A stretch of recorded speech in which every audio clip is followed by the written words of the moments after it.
ناقص ما فهمت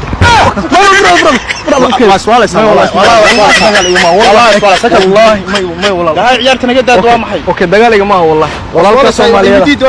Soomaaliyeed ahay jiradaas way kugu dhici kartaa adigana ma fahanta tibaa ma xanuunka muli ma arag bay hor ma arkin miya hor ma arag ba fareer ba maxay ilaahay ka badbaadi bini'aadana taa kugu dhici kartaa ma fahanta dadka qaar oo lugaha ka ciyaara jiraan ma fahanta marka ay taa wali ma arag bad waa yaabe ma dib malaan hadda koole ugu qaado walaalka Soomaaliyeed ahay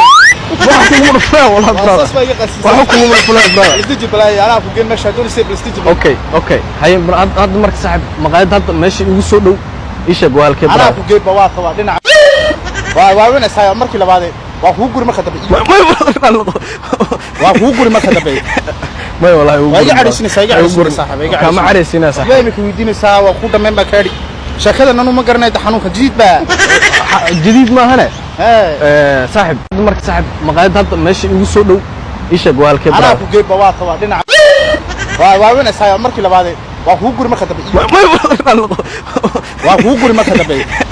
may wallahi waa iga cariisina saaxiib kama cariisina saaxiib way ku weydiinaysaa waa ku dhameyn ba kaadi shaqada nanu ma garanay xanuunka jidid ba jidid ma hane صاحب igu qaadaniyo igu qaado waa idil marka may gacanta ma xukumi kara maxna iyada iska dhaqaaqo waxa jaay gacanta may brother jidid kaanu gar lahaydii hadii kale ana ka baabin waa ku weer guri anu kan dadka lagu weeraray kaas ma baabeesa u baabay ana ku dhameyn waran maya dib ma laha walaalka ay ugu qaadadiya kugu dhuftay xitaa maaragto walaalka un baa kugu dhuftay moogtaada sidee ku dhicday say ku dhufani walaalkay maqaaxida mid baa igu sugaayay inta habeen ay noqon inaa u tagaaraba brother ii tilmaam waa ku bariya saxibka حاجة كويسة. برادر waxaan